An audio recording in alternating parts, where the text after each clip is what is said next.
오늘 우리에게 주신 하나님의 말씀은 신약에 있는 말씀 고린도전서 15장 15절로 20절까지 보겠습니다.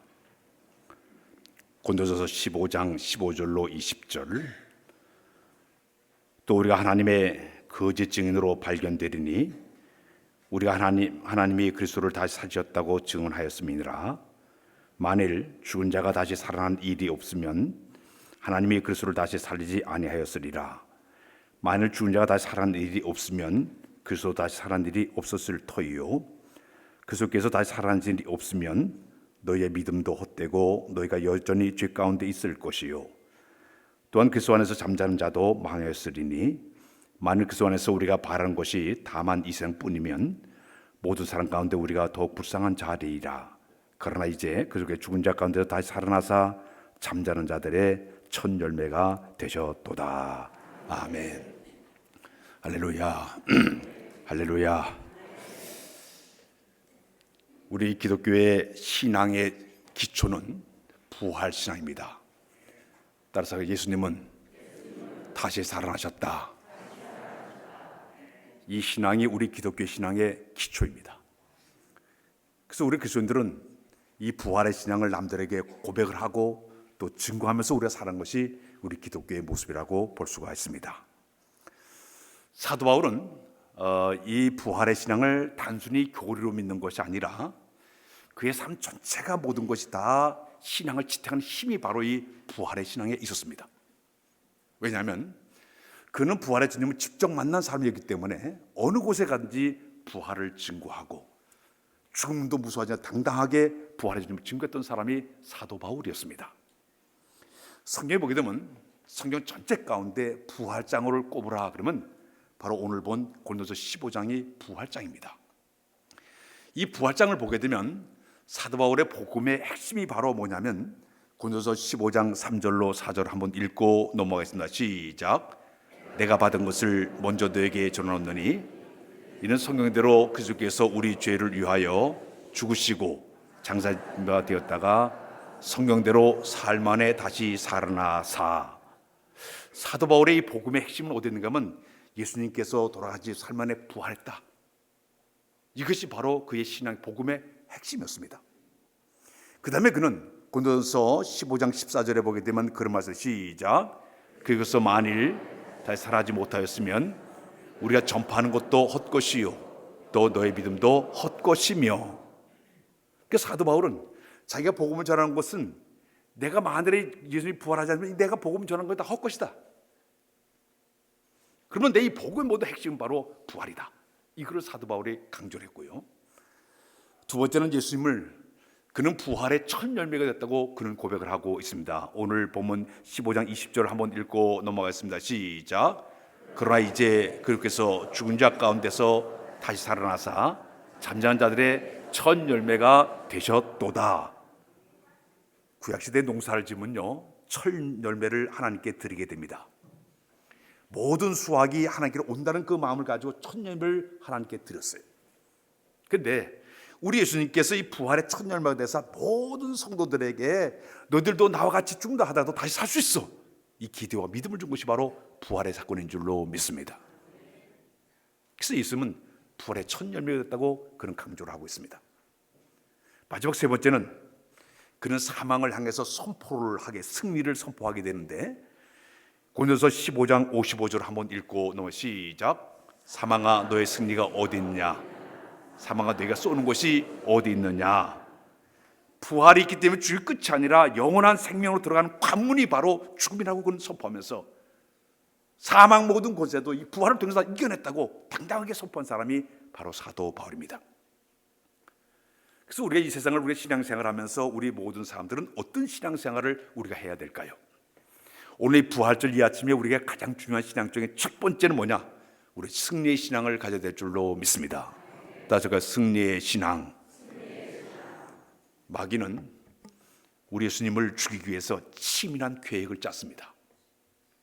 제일 먼저 한 일이 뭐냐? 예수님의 12제자 가운데 가룟유다의 마음속에 예수를 팔려는 생각을 집어넣었다고 얘기합니다. 요한복음 13장 2절에 보게 되면 마귀가 벌써 시몬의 아들 가룟유다의 마음에 예수 팔려는 생각을 집어넣었다고 얘기하고 있습니다. 그러니까 거기다가 이 가룟유다는 평소에 12제자 가운데 재정을 맡던 사람이에요. 공금을 주면 빼돌렸던 사람이에요. 습관적으로 돈을 빼돌리다 보니까 자기 마음속에 사단이 딱 점령해가지고 예수 팔려는 생각을 그 생각에 집어넣었다고 얘기를 하고 있습니다. 마귀는 갑자기 여긴 가룟유다가 갑자기 이렇게 예수를 팔려는 것이 아니라 처음에 몸을 조종하는 것이 아니라 처음에 생각을 집어넣었어요. 예수 팔려는 생각을 집어넣다 보니까 사단이 계속적으로 그의 마음이 역사하다 보니까 자기 스스로를 팔아먹는 자리까지 들었다고 얘기하고 있습니다. 우리 예수님은 가룟유다에게 회개할 수 있는 기회를 준 적이 있습니다. 너희들 거는 나를 팔 자가 있다 얘기했습니다. 그러나 이미 사단에게 마음을 빼앗긴 이 가룟유다는 예수님의 그 경고의 말을 듣지를 않아요. 심지어 예수님께서 떡을 갖다 주면서 네 할 일 하라 그렇게 해도 깨닫지를 않아요. 이렇게 자기의 양심을 사탄에 빼앗기고 나니까 전혀 변화가 없어요. 오늘 우리 이 세상을 살아가면 가장 중요한 것은 우리의 마음속에 사단의 영이 우리 몸을 지배하지 않게 한 것이 우리의 신앙의 모습이 되어야 될 줄로 믿습니다. 내 머릿속에 잘못된 부정적인 생각, 비판적인 생각, 잘못된 모든 생각을 통해 가지고 흘러들어와요. 그럼 역사하기 시작하는 걸 봐 사단의 역사의 모습이라고 볼 수가 있습니다. 바로 사단은 이 가룟유다의 마음속에 예수 팔려는 생각을 집어넣게 되면서 그것이 점점 자라나가지고 자식이 스승을 팔아먹는데 첫 번째 쓰임받은 사람이 가룟유다였습니다. 두 번째는 누구를 또 충동질하기 시작했는가 하면 그 당시에 종교 지도자들을 충동질하기를 시작을 했습니다. 그 당시에 종교 지도자들은 누구냐? 대제사장, 서기관, 장로, 바리새파, 사두개파 사람들이에요. 이 사람은 종교적인 지위를 이용을 해서 백성들의 신앙을 아주 좀먹는 이런 사람들이었습니다. 근데 우리 예수님은 그 종교지들을 향해 가지고 외식하는 그들을 향해 가지고 그들 이 겉과 속이 다른 것을 가지고 그들 지적하기를 시작합니다. 겉모습만 신앙생활한 척하지만 그 속에 더러운 것이 가찬 모습을 바라보고 우리 예수님께서 그들의 잘못을 지적하기를 시작을 합니다. 다섯 가지를 그들에게 지적하기 시작합니다. 그들에게 뭐라고 얘기하냐면 그들은 사람들에게 보이려고 하는 종교생활에 빠져가지고 회칠한 무덤과도 같다고 얘기했습니다. 이 말은 겉은 아름다운 모습이지만 안은 죽은 송장 썩은 냄새가 나는 더러운 추악한 무덤 같은 사람이 바로 그들이라고 지적을 했습니다. 두 번째는 그들은 잔과 대접은 겉만 닦아내고 겉만 깎으면 된 줄 알았는데 그 마음속에는 탐욕과 방탕이 가득 차 있다고 우리 예수님이 지적을 했습니다. 너희는 겉으로 화려한 것 같지만 그 속에는 탐욕과 그 속에는 이런 이 방탕이 가득 찼기 때문에 우리 예수님이 그들의 죄를 지적을 했습니다. 세 번째는 그들은 경문을 넓게 했다. 제가 여기 지금 이 스토어를 지금 거르고 있습니다. 이 당시에 그 종교 지도자들은 여기다 이 스토어를 크게 수술 일부를 크게 달고 다니면서 자기가 경건한 척을 했습니다. 남들에게 나는 이렇게 경건하게 살고 있어 보여주려고 노력했습니다. 그 길을 지나가면서 사람들에게 와서 랍비어 인사하는 것을 즐겨했습니다. 어떤 곳에 가든 높은 자리에 앉는 것을 즐겨했습니다. 상서받기를 좋아했습니다. 이것을 예수님이 지적했습니다. 또 하나는 그들을 뭐라고 너희들은 사람들을 가로막는 영적 장애물이다. 너희는 천국문을 닫아가서 사람들에게 천국문을 닫아가지고 너도 들어가지 않고 다른 사람도 들어가지 못하게 만드는 이런 짓을 하고 있다고 예수님이 지적했습니다. 너희들도 못 들어가고 다른 사람도 못 되는 천국문을 닫은 사람이라고 예수님이 지적을 했습니다. 마지막에는 너희들은 무거운 짐을 지은 사람이다. 자신들 손을 한 깍깍 하면서 지키기 힘든 까다로운 전통과 규칙을 전부 내어가지고 일반 모든 성도를 아주 힘들게 만들어둔 사람이 이들이었어요. 예수님께서 그들의 탐욕스러운 그 신앙, 겉다로 속다는 신앙을 지적하기 시작했습니다. 이 예수님의 신랄한 비난과 지적 앞에 종교주의자들은 한마디로 예수님 자신의 미운 오리새끼와 같은 거예요. 고차쁜 존재예요. 그러니까 그들이 어떻게 하면 저 예수를 죽일까? 그들의 마음속에 그런 마음을 품게 만들었습니다. 세 번째는 누구를 충동했느냐?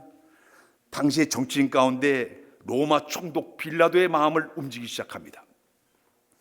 자, 이 당시에 빌라도는요 예수를 살릴 수도 있었어요.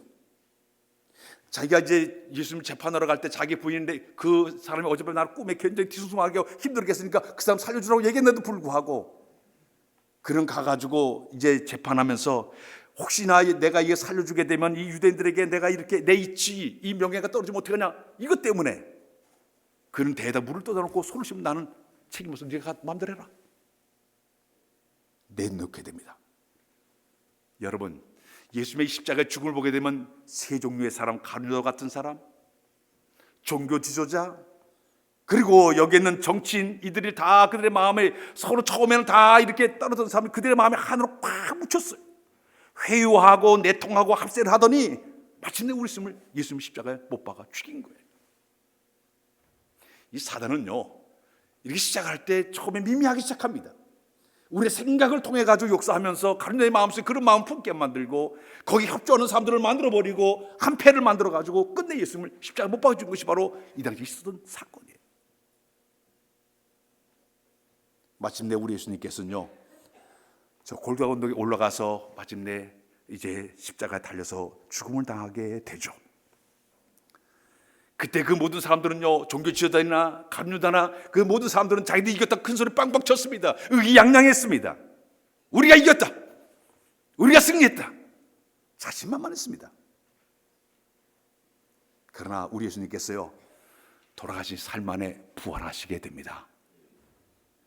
부활하자 어떤 일이 벌어지지 않습니까? 가룟유다는 양심의 가책을 받아가지고 자기 예수 팔아간 돈을 갖다 성령에다 집어던지고 자기 스스로 가서 몸에서 죽음을 당하게 됩니다. 종교 지도자들은요, 예수님이 부활했음에도 불구하고 이걸 숨기기 위해 가지고 병사들에게 돈을 주면서 거짓말하라고 자꾸 요구하고 있습니다. 예수는 부활한 것이 아니라 저희들이 훔쳐가다 거짓말하라고 자꾸 가가지고 돈을 쓰면서 그들이 그 진실을 갖다 가리려고 노력하게 됩니다. 이 부활의 사건을 우리가 바라보면서 이 아침에 우리에게 중요한 신앙이 있습니다.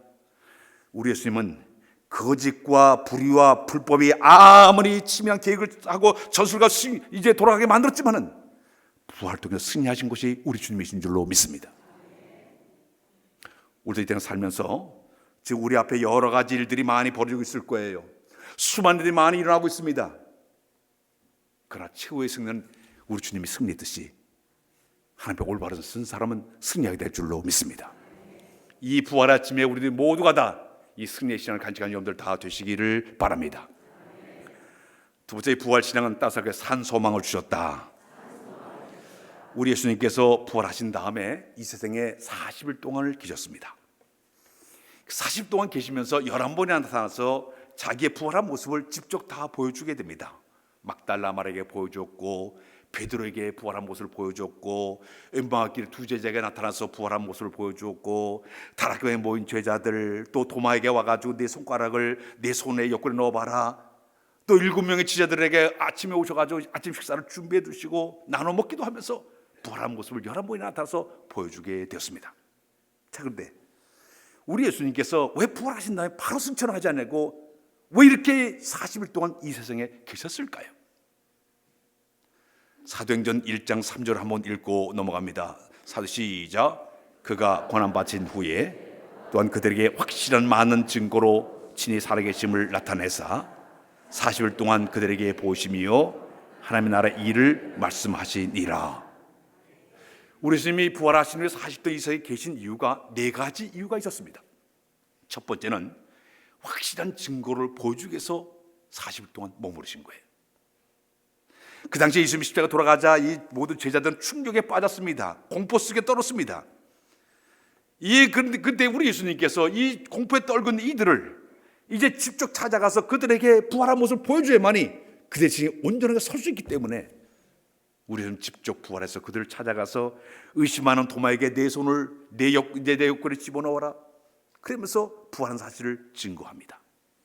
심지어 예수님이 제자들과 함께 식사를 같이 나눠 먹습니다. 그리고 훗날에요, 자기가 하늘로 승천할 때 500명이 보는 앞에서 하늘로 승천하면서 확실한 증거를 보여주기 위해서 40일 동안 계시게 되었습니다. 두 번째는 뭐냐? 제자들의 회복과 재교육을 위해서 그렇게 하셨습니다. 실패했던 제자들 다시 일으켜 세우기 위해서 우리가 잘 아는 베드로가 예수님 부활했다는 소식을 듣고 나서도 7명의 제자들에게 더 고기를 잡으러 나가지 않았습니까? 한 마리도 잡지를 못했습니다. 그때 우리 예수님께서 그곳에 찾아오셔서 배 오른편에 그물을 던져라, 엄청난 고기를 잡아요. 아침 식사를 하게 됩니다. 식사에 우리 예수님께서 이 베드로한테 그러니까 내가 나를 이 사람보다 더 사랑하냐? 3번 질문하게 됩니다. 그러면서 내 양을 먹여라, 내 양을 치라면서 그의 사명을 재확인시켜 주게 됩니다. 그러면서 그가 자기의 신앙을 다 회복해가지고 이 베드로 사도가 마침내 복음 들고 나가게끔 그를 회복시키기 위해서 40일 동안 이 세상에 머무르는 거예요. 엠마오 길을 걸어가는 두 제자, 절망과 낚시에 빠진 사람들을 찾아가서 직접 주는 성경을 풀어가지고 부활의 사실을 그들에게 증거해 주게 되고 그들의 가슴을 뜨겁게 만든 다음에 부활을 확실하게 증거하기 위해서 40일 동안 계신 이유 가운데 그것이 하나 있습니다. 세 번째는 따스할까요? 하나님의 나라에 대한 집중교요. 예수님 3년 동안 전파했던 모든 복음의 핵심이 하나님의 나라예요. 하나님의 나라에 대해서 우리 예수님께 쭉 증거를 했습니다. 그래서 여기 있는 이 예수님의 제자들은 예수님을 3년도 따라다니면서도 이 예수님이 정치적인 메시아가 되기를 원했어요. 로마 나라 사람 다 몰아내버리고 이 나라의 왕이 되어가지고 제자들은 자기가 뭐 내무부 장관, 외무부 장관, 베드로는 난 국무총리 좀 돼야 되겠지, 가룟유다는 난 재무부 장관 좀 되겠지, 정치적 메시아로 생각하면서 주님을 따라 나섰습니다.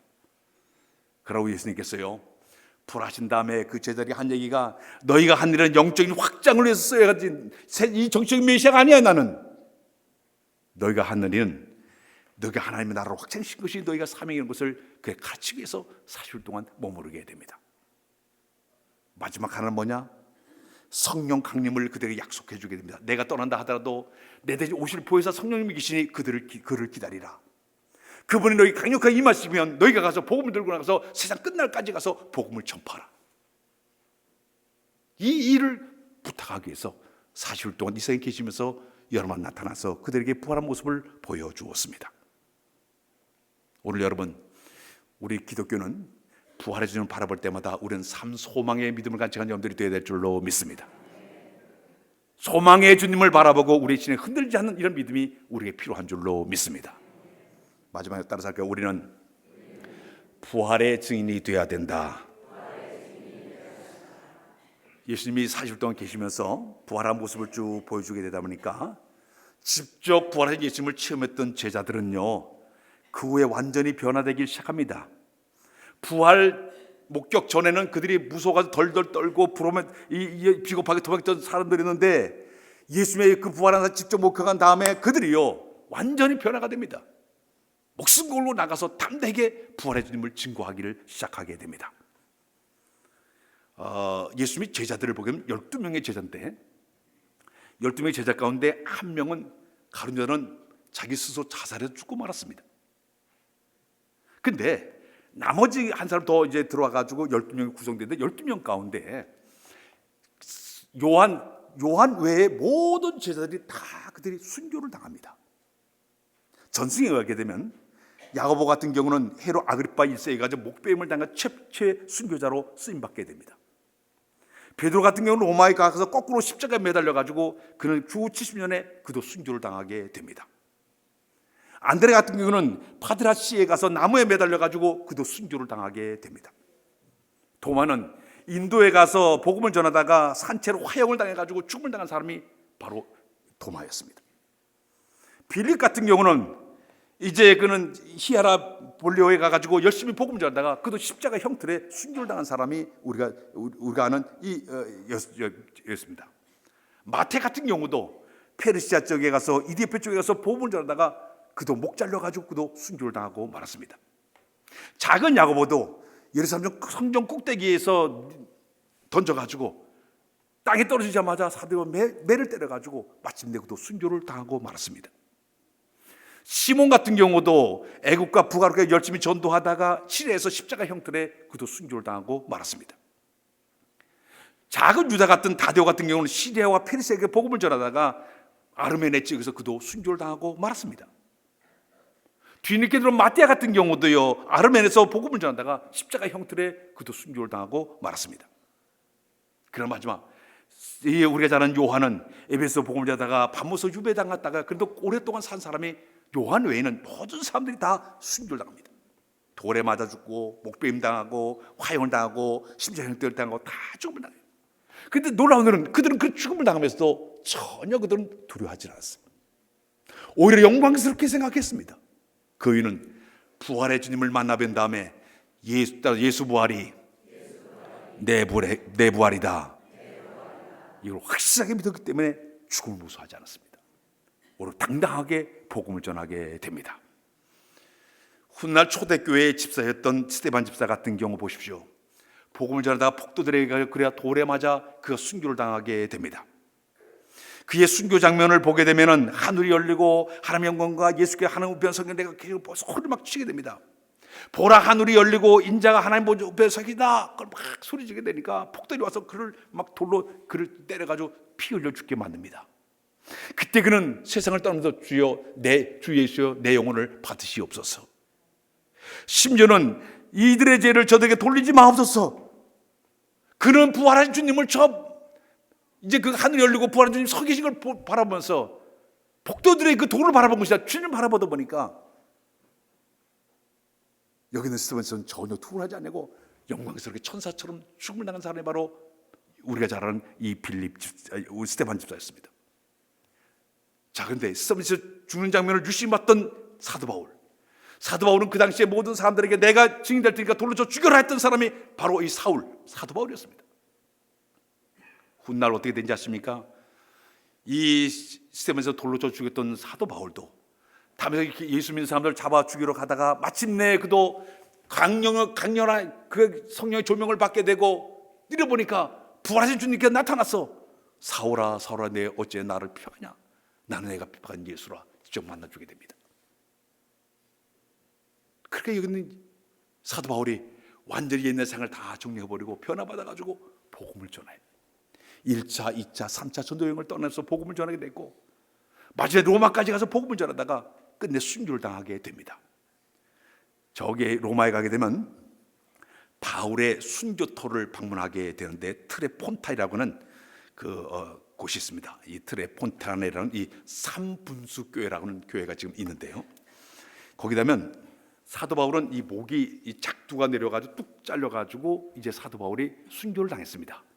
목이 땡땡 떨어지면서 한 번, 두 번, 탁탁탁 세 번 튀었는데 튀인 곳마다 물이 퐁퐁퐁 솟아올라 따라가지고 삼분수 교회라고 거기다 그렇게 이렇게 이름을 붙여놨습니다. 로마에 가게 되면 거대한 그 성전이 세 군데, 성 베드로 성당이 있고 성 마리아 성전이 있고 로마 주교의 하나 있고 마지막에 이 바울의 성전이 따로 있습니다. 바울 대성전이 있습니다. 수많은 사람들이 이곳에 와서 사도 바울의 그 순교의 모습을 바라보면서 그들의 마음에 내가 이런 신앙을 가져야 되겠다. 나도 부활의 주님을 증거해야 되겠다. 이런 그 믿음을 갖게 한 것이 바로 이 바울을 이 성전을 통해서 그들의 막 뜨거움을 갖게 한 것이 바로 그런 모습이었습니다. 오늘 부활절을 맞이해서 저는 주는 메시지는 우리 승리의 신앙을 가져야 될 줄로 믿습니다. 산 소망의 신앙을 가져야 될 줄로 믿습니다. 우리는 부활의 주님 내가 만나고 버리면 열심히 증거한 여러분들 다 되시길 주의 이름으로 부탁드립니다. 기도합니다. 하나님, 이 부활 아침에 우리에게 이제 죽음 권세를, 사망 권세를 이기시고 승리하신 이제 주님의 이 승리의 신앙을 우리의 마음속에 담도록 인도하여 주어서 어떤 고난도, 역경도, 시험도, 아픔도 이겨낼 만한 우리 모두 다 되도록 은혜 베풀어 주옵소서. 특히 삶 소망을 우리가 갖고 있사오니 저 천국 바라보고 소망 속 사는 자들이 되도록 은혜 베풀어 주시며 부활의 주님을 열렬히 증거하는 우리 모두 다 되도록 은혜도 하여 주옵소서. 예수 그리스도의 이름으로 기도하옵나이다. 아멘.